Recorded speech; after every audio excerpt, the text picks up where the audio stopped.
Saudara, kita berdoa. Bapa yang di surga, Bapa yang kami kenal di dalam nama Tuhan Yesus Kristus, Bapa yang tidak pernah berhenti untuk mencintai dan mengasihi kami, dan cinta-Mu adalah cinta yang mengalir seperti aliran air yang tiada henti ya Tuhan. Dan untuk yang kesekian kalinya pagi hari ini kami kembali menikmati dan merasakan cinta-Mu. Dan kiranya ini boleh memberikan kami sukacita, memberikan kami peringatan untuk menggunakan segala waktu dengan baik, menikmati cinta kasih-Mu dengan sungguh-sungguh ya Tuhan. Khususnya melalui kebenaran firman-Mu yang akan kami baca dan kami renungkan pada pagi hari ini. Tolong kami ya Tuhan dan urapi kami semuanya. Aktifkan seluruh panca indera kami, agar supaya setiap kebenaran yang kami boleh dengarkan dan renungkan memperkaya kehidupan kami secara rohani. Sebab doa ini kami naikkan di dalam nama Tuhan kami Yesus Kristus, Juru Selamat kami yang hidup. Amin. Bapak Ibu dipersilakan duduk kembali. Selamat pagi Bapak Ibu dan Saudara yang terkasih dalam Tuhan Yesus. Kita akan bersama-sama membaca firman Tuhan dari kitab Yeremia pasal yang ke-29 ayat 1 sampai dengan ayatnya yang ke-7. Dan tema kita pada minggu ini adalah Aku dan Kesejahteraan Negeri. Yang demikian bunyi firman Tuhan, surat kepada orang buangan di Babel. Beginilah isi surat yang dikirim Nabi Yeremia dari Yerusalem kepada tua-tua yang tersisa di antara orang buangan, kepada para imam, kepada para nabi dan seluruh rakyat yang telah diangkut ke pembuangan oleh Nebukadnezar dari Yerusalem ke Babel. Hal ini terjadi sesudah Raja Yekonya bersama Ibu Suri, pembesar-pembesar istana, pemuka-pemuka Yehuda dan Yerusalem, tukang dan pandai besi keluar dari Yerusalem. Surat itu dikirimkan dengan perantaraan Elasa bin Safan dan Gemaria bin Hilkia yang diutus ke Babel oleh Zedekia, Raja Yehuda kepada Nebukadnezar Raja Babel.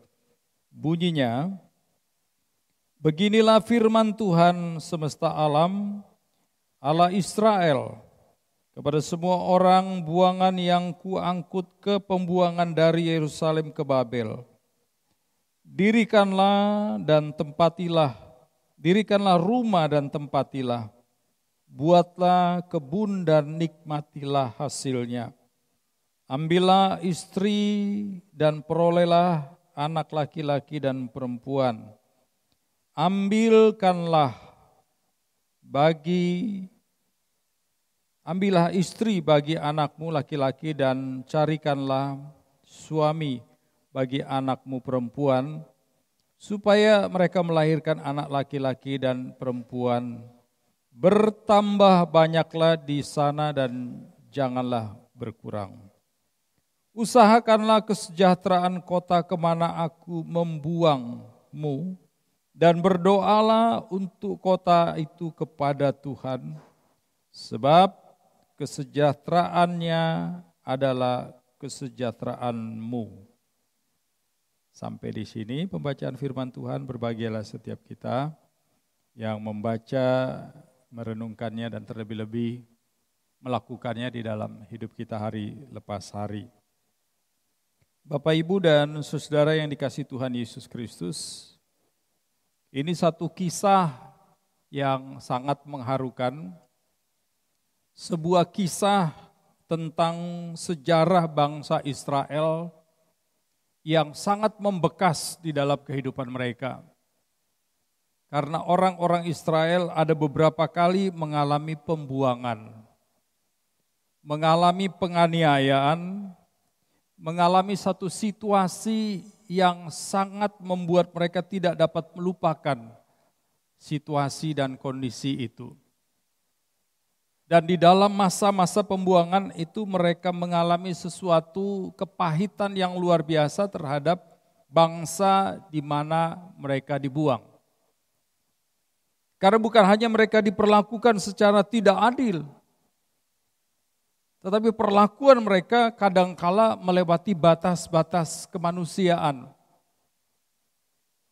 Dalam buku dan catatan sejarah yang saya pernah baca tentang orang-orang Israel yang dibawa keluar dari kampung halamannya, mereka dibariskan seperti orang berbaris dan kemudian diikat satu dengan yang lainnya di belakang, agar supaya mereka tidak lari. Tetapi ada yang lebih daripada sekedar diikat. Dalam catatan arkeologi juga membuktikan adanya penemuan-penemuan kerusakan-kerusakan dari bagian tubuh bangsa Israel. Yang ketika mereka dibawa keluar bukan hanya diikat, tetapi untuk mencegah supaya mereka tidak lari, tidak meninggalkan barisan itu, tali atau besi atau rantai yang mengikat mereka itu dicantolkan di bagian tulang yang di dekat bahu mereka, dilubangi, dan demikian juga seterusnya di bagian belakang.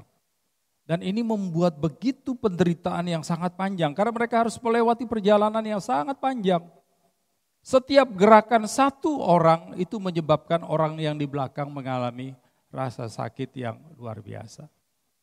Sehingga kalau kita membaca kitab Yunus, Bapak Ibu dan Saudara, mengapa Yunus sampai tidak mau melakukan apa yang Tuhan perintahkan untuk mempertobatkan bangsa Niniwe?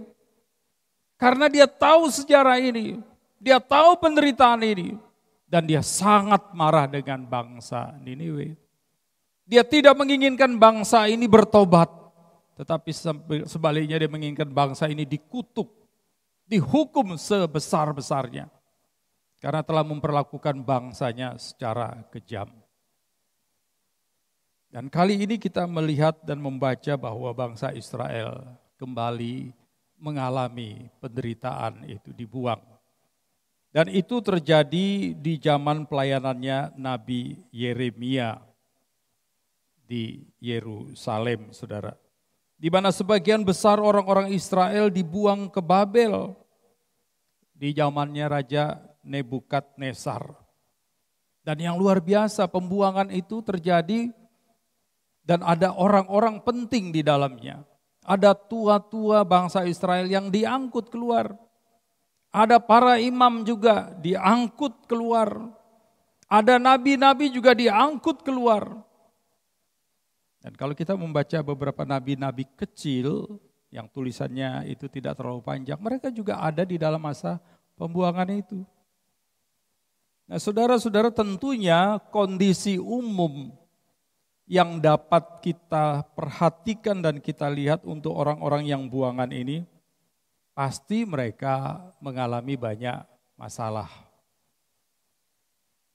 Kadang-kadang juga bukan banyak masalah, bikin masalah. Ya, seperti yang terjadi di Aceh, ada satu suku bangsa dari Bangladesh yang sudah ditampung, dikasih makan, dikasih perumahan dan lain sebagainya, tapi masih tetap bikin masalah.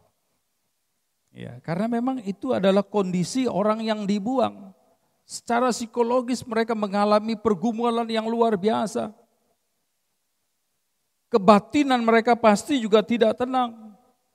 Sosial budaya mereka juga pasti mengalami gangguan-gangguan karena tentu berbeda budayanya. Budaya Yerusalem, budayanya orang Israel adalah menyembah Tuhan, memuliakan Tuhan, meninggikan Tuhan. Tetapi budaya Babel adalah budaya yang tidak menyembah kepada Allah yang tepat. Budaya yang memiliki begitu banyak dewa-dewa dan penyembahan ini adalah gangguan sosial sekaligus juga gangguan budaya. Secara politik tentunya juga mereka berada pada persimpangan jalan yang membuat mereka tidak tahu harus berbuat apa. Lingkungan juga menjadi pergumulan mereka masing-masing. Tentunya ini sangat mempengaruhi emosional mereka. Mungkin ada yang ketika pembuangan pertama nangis. Ya, mungkin juga mereka dipengaruhi dengan emosional tinggi yang menyebabkan mereka rindu sekali dengan negeri mereka, kembali ke rumah mereka. Mungkin ada yang dibawa keluar istrinya ditinggalkan.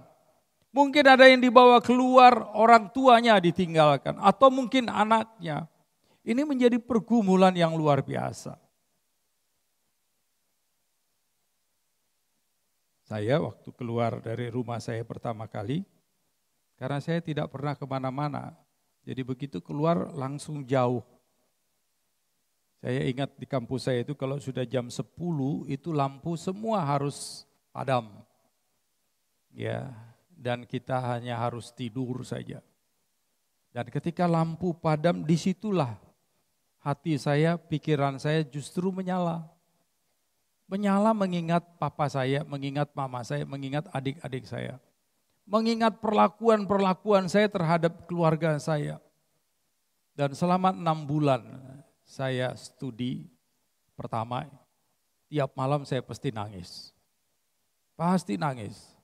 Sampai-sampai saya, maaf, ketika yang kesekian kalinya saya tidur dan mulai menangis. Sampai-sampai saya kemudian mengutuk diri saya. Ya, maaf kalau bahasa Banjarnya itu saya bilang begini, bungul banar ulun nih. Tiap malam kenapa ini aja yang jadi persoalan? Bodoh banget saya ini. Kenapa pikiran saya kok selalu dibawa kepada satu kondisi yang membuat saya jadi lemah begini? Apalagi terus terang pada waktu itu saya masih punya pandangan-pandangan tahayul. Sekali waktu saya mimpi gigi saya jatuh. Ya, menurut orang dulu kalau gigi jatuh itu kalau enggak papa, mamanya yang meninggal. Atau keluarga terdekat. Waduh saya takut sekali. Saya bilang jangan Tuhan panggil papa saya, jangan panggil mama saya Tuhan. Kalau anjing saya mati enggak apa-apa. Ya, tapi jangan orang dua ini karena saya terlalu jauh. Waktu itu alat komunikasi enggak ada. Papa saya dan mama saya sering berpindah-pindah rumah karena kedua-duanya kontraktor. Ya, dan saya merasa takut dengan itu. Dan itu 6 bulan. Tiap malam begitu. Padahal saya bukan sedang berada dalam pembuangan. Saya belum sama dengan bangsa Israel ini. Dan kita bisa bayangkan kondisi secara umum orang Israel ketika dibuang dengan cara seperti itu. Keadaan emosional mereka pasti akan mengalami gangguan yang sangat-sangat luar biasa. Dan di sini Tuhan menggerakkan Nabi Yeremia untuk menyampaikan surat pastoralnya kepada orang-orang buangan tersebut. Dengan memberikan mereka kekuatan, dengan memberikan mereka nasihat, dan memberikan mereka penghiburan. Agar supaya di dalam kondisi seperti ini, mereka tetap fight, tetap kuat, tetap menghadapi berbagai macam situasi seperti itu. Di dalam catatan ayatnya yang keempat sampai dengan yang ketujuh saudara, kita melihat bahwa ada beberapa nasihat-nasihat, ada beberapa kekuatan-kekuatan yang diberikan kepada bangsa Israel yang mengalami pembuangan. Yang pertama di dalam ayatnya yang kelima dikatakan, dirikanlah rumah dan tempatilah. Kamu gak usah pikirin yang macam-macam. Tidak usah berpikir hal-hal yang aneh-aneh yang dapat membuat kamu lemah. Tapi dirikan rumah, tempati, nikmati. Karena saat itu, saat ini, rumahmu di sana. Rumahmu bukan di Yerusalem, tetapi di sana, di Babel. Nikmati. Lalu di dalam ayat ini juga perintahnya dikatakan, buatlah kebun dan nikmatilah hasilnya. Tempat kamu hidup, ya di sini sekarang. Tempat kamu bisa mengalami sesuatu untuk kemajuan hidupmu, ya di sini. Tanah ini, gunakan tanah ini, buatlah kebun, nikmatilah hasilnya. Karena baik di Yerusalem maupun di Babel sama. Gak ada yang beda. Ketika kerja, tentu pasti akan menghasilkan. Ayatnya yang ke-6, surat ini juga memberikan instruksi kepada bangsa Israel ini. Ambillah istri dan perolehlah anak laki-laki dan perempuan. Artinya Tuhan memberikan kesempatan kepada bangsa Israel di pembuangan untuk mereka bisa dapat jodoh di sana. Suami di sana atau istri di sana. Dan mereka bisa melahirkan anak-anak laki-laki dan perempuan. Tentu dengan catatan tidak ikut budaya, tidak ikut keyakinan dari bangsa di mana mereka dibuang. Harus dibawa kepada Tuhan. Kenapa? Kenapa orang Israel bisa sampai ke pembuangan? Salah satu kesalahan orang Israel adalah mereka mulai menyembah berhala. Mereka mulai meninggalkan Tuhan yang benar. Baik secara sengaja atau tidak sengaja. Secara sengaja mereka menikahi orang-orang dari bangsa setempat yang tidak mengenal Tuhan. Dan mereka mulai menyembah berhala, meninggalkan Tuhan. Dan itulah hukuman yang mereka harus hadapi. Sehingga ketika mereka ada di dalam pembuangan, Tuhan menginginkan supaya mereka ambil istri, ambil suami, tapi bawa mereka kepada Tuhan. Catatan yang keempat, lalu dikatakan, ambillah istri bagi anakmu laki-laki dan carikanlah suami bagi anakmu perempuan. Atau dengan kata lain, carilah mantu untuk mereka. Saudara harus lihat konteks zaman dulu, itu memang agak beda dengan konteks zaman sekarang. Kalau zaman dulu, pilihan mantu itu ada di tangan orang tua, kebanyakan. Dan anak-anak mengikuti apa yang menjadi pilihan orang tua. Karena orang tua dianggap sebagai imam di dalam keluarga itu. Sehingga orang tua bertanggung jawab juga untuk mencarikan suami atau istri bagi anaknya. Kalau sekarang sudah beda. Hampir 99% tidak ada anak yang mau dijodohkan. Tidak ada anak yang bisa didorong-dorong untuk mendapatkan suami atau istri. Dan itu yang saya alami. Anak saya sudah mau 30 tahun. Ya, kalau saya bilang, non, kawin sudah. Terus dia bilang, kawin dengan siapa? Ya kawin dengan pacar lah. Siapa pacarmu? Enggak ada. Lu kok enggak ada? Ya enggak ada yang cari. Ya, enggak ada yang datang gitu.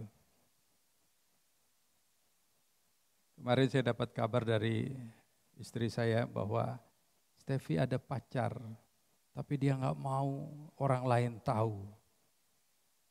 Nah, terus istri saya bilang, jangan tanya-tanya. Oh, saya bilang harus tanya. Dan saya punya cara untuk bertanya. Kami setiap hari video call, setiap hari selama saya masih ada di tempat wifi. Saya video call, mulai tanya-tanya, baru pulang kantor, sudah makan, ya sudah mandikah, banyak saya mesti tanya. Ya, jalan-jalan dong, jangan tidur aja. Untuk apa jalan-jalan, bikin habis uang? Enggak, kan bisa punya teman, dan lain-lain sebagainya. Ada teman enggak? Ada. Yang khusus? Dia sudah mulai kelabakan. Yang khusus? Ada sih. Ya, tadi bilang ada, tapi sebenarnya ada sih gitu. Saya bilang ada sih itu maksudnya boyfriend atau bencong friend gitu ya. Oh, iya ada. Orangnya sekarang lagi pindah satu kerjaan dan sebagainya. Susah sekali. Dan itu bertahun-tahun.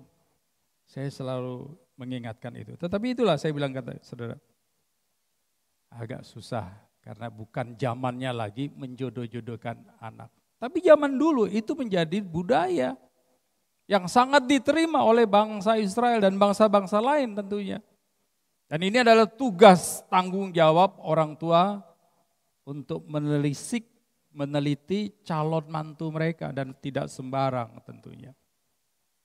Supaya mereka tidak lagi mengalami hukuman, tidak lagi mengalami satu penderitaan akibat mereka menyembah berhala atau dibawa oleh istri atau suami mereka untuk tidak menghormati Tuhan.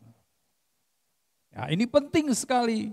Surat ini memberikan mereka nasihat supaya betul-betul mereka dimurnikan kembali di dalam penyembahan kepada Tuhan. Lalu ayatnya yang ke-7 yang menjadi tema kita pada pagi hari ini. Usahakanlah kesejahteraan kota kemana aku membuangmu dan berdoalah untuk kota itu kepada Tuhan sebab kesejahteraannya adalah kesejahteraanmu. Saudara, dalam ayat ini ada dua unsur penting yang dipaparkan, diingatkan kepada bangsa Israel dan tentunya juga kepada saya dan saudara. Yang pertama adalah unsur dunia. Firman Tuhan katakan usahakanlah kesejahteraan kota. Bangsa ini diminta untuk tetap berkontribusi bagi kesejahteraan Babel. Walaupun Babel adalah bangsa yang membuang mereka, menghukum mereka, menjajah mereka. Tetap harus berkontribusi. Karena natur daripada bangsa ini adalah harus selalu menjadi berkat di mana saja. Natur saya dan saudara sebagai orang percaya harus menjadi berkat di mana saja kita berada. Dan ini sebuah nasihat, sebuah perintah yang mungkin jarang sekali dilakukan oleh bangsa lain atau agama-agama lain. Hanya dalam kekristenan nasihat seperti ini diberitakan, disampaikan untuk menjadi nasihat kepada saya dan saudara. Maka tidak heran kalau Tuhan Yesus pun berkata di dalam satu bagian kitab Injil, kasihlah Tuhan Allahmu seperti dirimu sendiri. Kasihilah sesamamu manusia. Tetapi catatan yang paling bersejarah adalah kasihlah juga musuh-musuhmu. Dan itu tidak ada di dalam catatan agama apapun juga, saudara. Yang ada adalah kasihlah Allah, kasihlah Tuhan, kasihlah sesamamu. Selesai. Musuh harus dilawan. Musuh harus dikalahkan. Musuh harus dibantai. Tapi firman Tuhan tidak mengatakan demikian. Musuh pun juga perlu dikasihi. Bangsa Babel yang menjadi bangsa penjajah pun juga perlu dikasihi. Sehingga Tuhan katakan harus memberikan kontribusi kepada bangsa ini. Harus memberikan kesejahteraan kepada bangsa ini. Pertanyaannya tentunya bagaimana caranya memberikan kontribusi kepada bangsa di mana mereka dibuang. Yang pertama tentunya adalah belajar. Belajar melihat situasi, belajar memperhatikan kondisi, belajar menelisik baik-baik adat, budaya, politik, lingkungan mereka dengan sebaik-baiknya. Agar supaya kita wise, bijaksana di dalam melakukan sesuatu di tengah-tengah bangsa ini. Karena belajar adalah proses atau anak tangga agar orang percaya mampu bekerja secara profesional menuju kesejahteraan yang baik. Belajar adalah sesuatu yang menjadi dasar dari gerakan kita, menjadi dasar dari action kita. Makanya hari ini begitu banyak lembaga pendidikan yang membuka kesempatan kepada para pemuda-pemuda kita untuk belajar. Beberapa waktu yang lalu saya ketemu dengan wali kota di rumah jabatan beliau, Pak Ibnu Sina. Dan besok dia akan berangkat ke Inggris.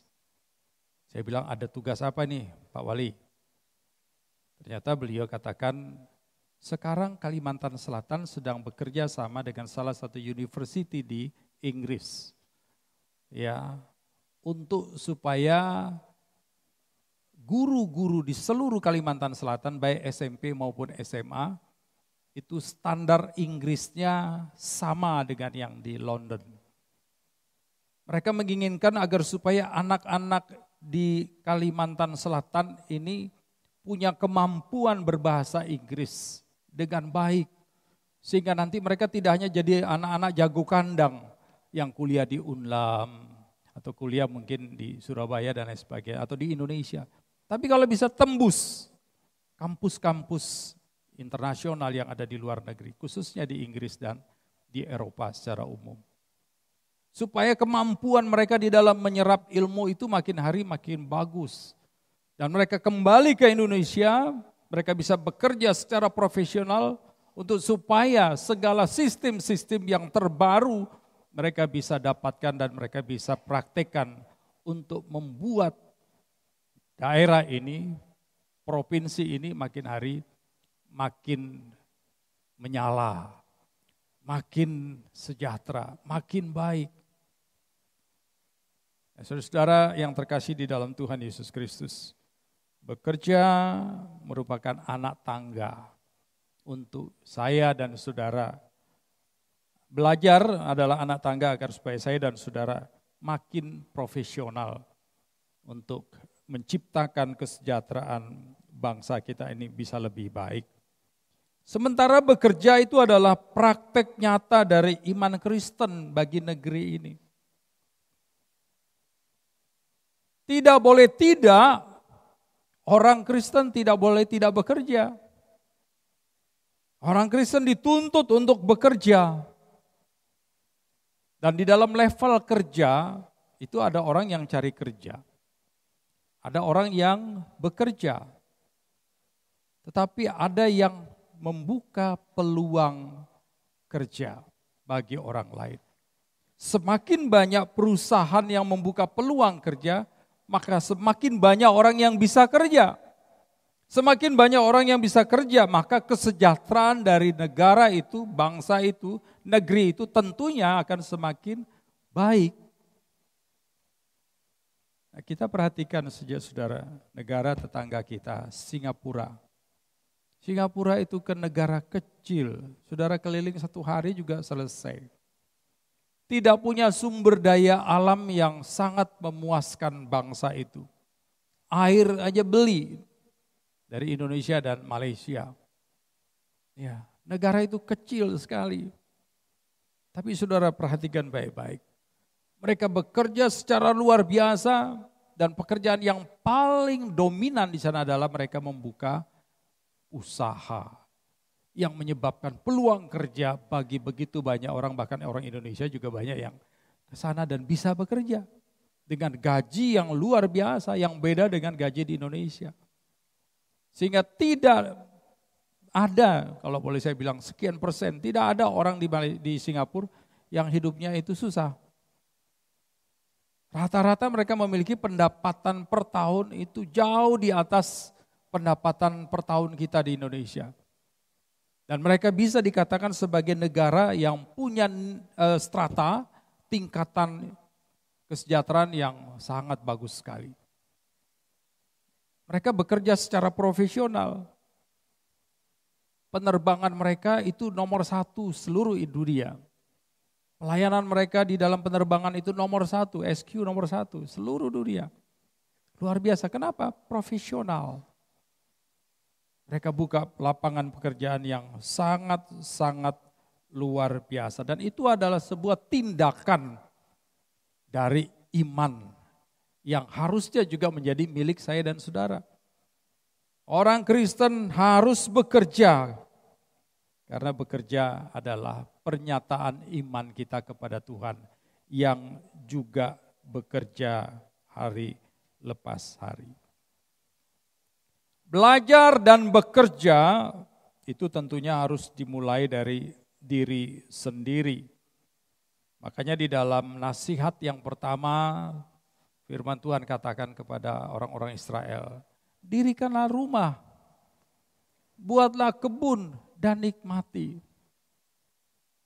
Tuhan tidak memberikan nasihat kepada mereka dengan cara yang lain, tetapi dengan cara mulai dari dirimu sendiri. Supaya kamu bisa memberkati orang lain, mulailah dari diri sendiri. Tidak bergantung kepada orang lain, tidak bergantung kepada situasi lain, tetapi mulai dari sekarang. Mulai dari dirimu sendiri. Nah, ini stimulus, rangsangan yang luar biasa yang menyebabkan orang Israel itu selalu jadi berkat di mana-mana. Walaupun kadangkala efeknya adalah mereka tidak disukai, diiri hati. Seperti yang terjadi di Eropa dan khususnya Jerman. Ketika orang Israel mulai naik, menguasai segala bidang dan membuat Jerman makin hari makin maju. Hitler mulai marah dan benci karena dia merasa dia bangsa Arya, bangsa penguasa, bangsa yang ditakuti, bangsa yang punya sejarah hebat. Jangan sampai orang Israel naik daun dan mereka menguasai Jerman. Maka dia libas dan membunuh kurang lebih 6 juta orang-orang Yahudi. Kenapa? Karena orang Israel di mana saja jadi berkat. Hari ini Amerika itu dikuasai oleh orang-orang Yahudi. Perdagangan Amerika dikuasai oleh orang-orang Israel. Mereka yang menentukan kebijakan-kebijakan dagang, mereka yang menentukan kebijakan-kebijakan politik dan ekonomi, mereka menguasai itu. Dan hari ini barang apa yang tidak dibuat oleh orang-orang Yahudi? Itu satu stimulus yang luar biasa supaya mereka belajar di mana mereka ditempatkan. Mereka harus dan lebih baik di dalam negara.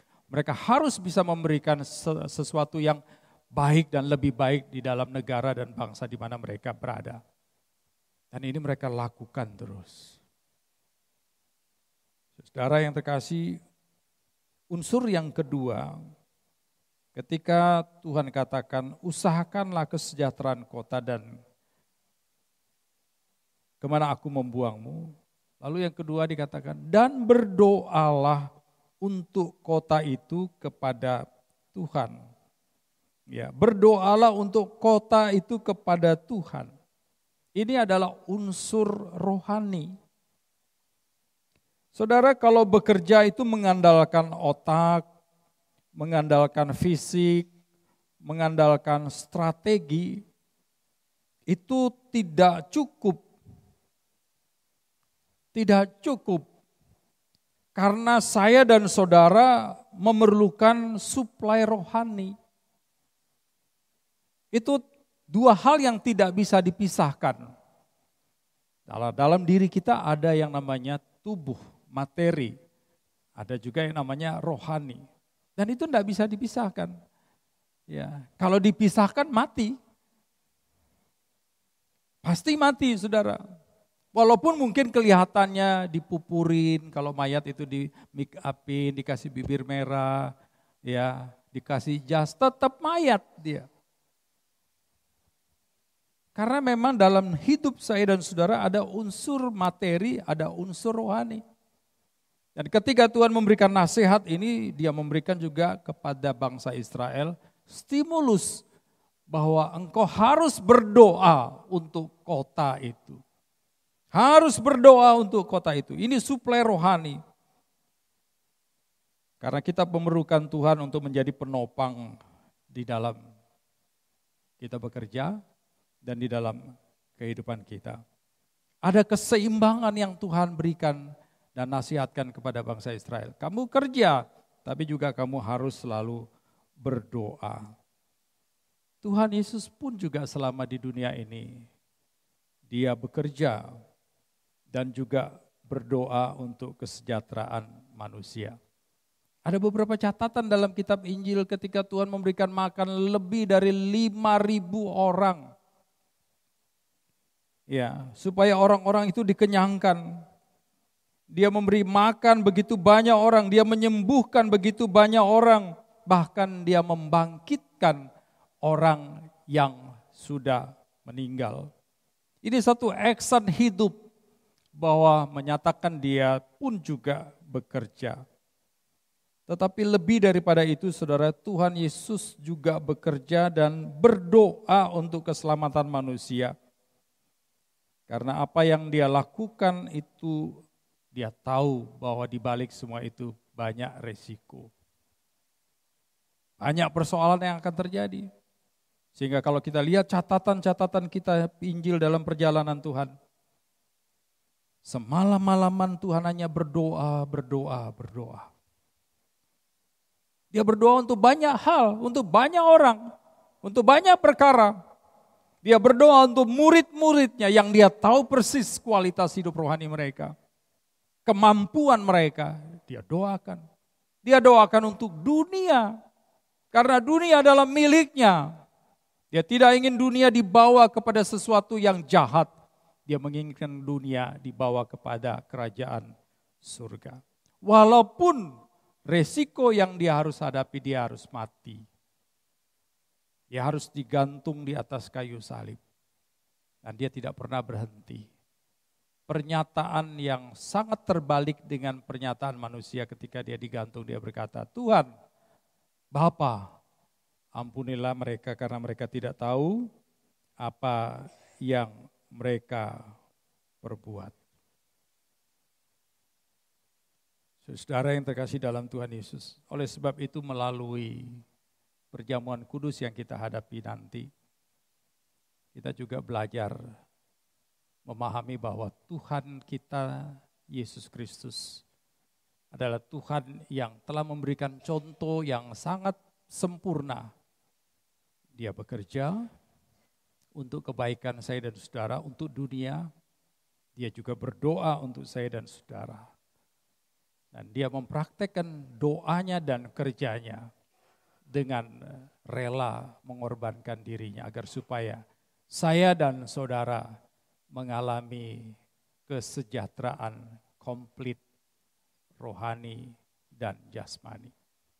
Saya dan saudara mengalami kesejahteraan yang sempurna, hidup dalam dunia ini dengan sukacita, hidup bersama-sama dengan dia di dalam kerajaannya juga dengan sukacita.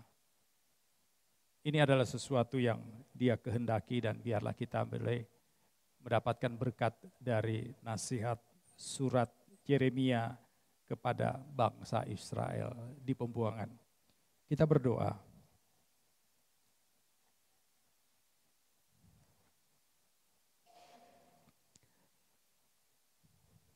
Puji Tuhan, kami bersyukur kepadamu karena Engkau memberikan kami waktu untuk merenungkan sebagian firman-Mu yang mengingatkan betapa bangsa Israel ketika dalam pembuangan, mereka pun Tuhan sapa. Walaupun Tuhan Engkau mengizinkan mereka mengalami penderitaan dan masa-masa pembuangan ini, Engkau tidak pernah meninggalkan mereka. Engkau tetap memperhatikan mereka dan mengasihi mereka. Engkau memberikan mereka sukacita, nasihat, dan penghiburan ya Tuhan. Agar supaya mereka terus menjadi berkat di mana saja mereka berada.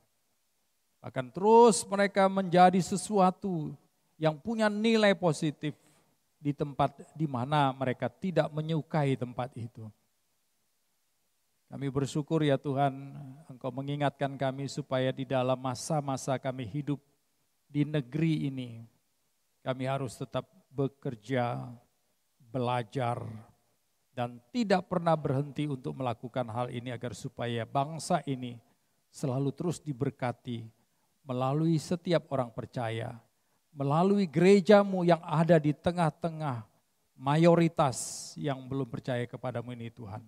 Dan biarlah ya Tuhan melalui kebenaran firman-Mu, action hidup rohani kami, sungguh-sungguh makin hari makin memiliki nilai, agar supaya bangsa kami, daerah kami, khususnya di Banjarmasin, menjadi daerah yang terus diberkati dan mengalami kesejahteraan, baik itu kesejahteraan jiwa maupun kesejahteraan materi ya Tuhan. Terima kasih Bapa di surga. Ini doa kami yang kami naikkan di dalam nama Tuhan Yesus, Juru Selamat kami yang hidup. Amin.